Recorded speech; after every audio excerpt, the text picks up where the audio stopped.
Oh, kaibutan ng duwa ka spotlight nila to makita tong dagway ani karon kuya. Okay, are you ready? Candidate number 1? Gamay kay si candidate number from Beauty Queen gid kay siya dagway. Okay, nay uyab. Oh, dili magulaw-ulaw.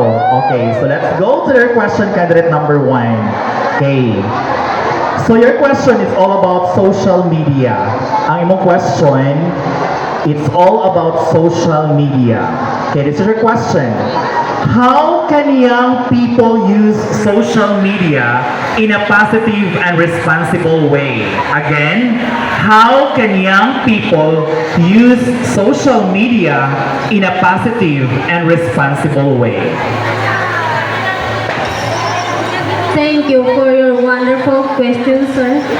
For me, young people can use social media positively and responsibly by being respectful online, thinking before posting, protecting their privacy and using it to learn.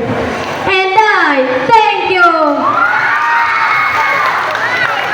Number 1,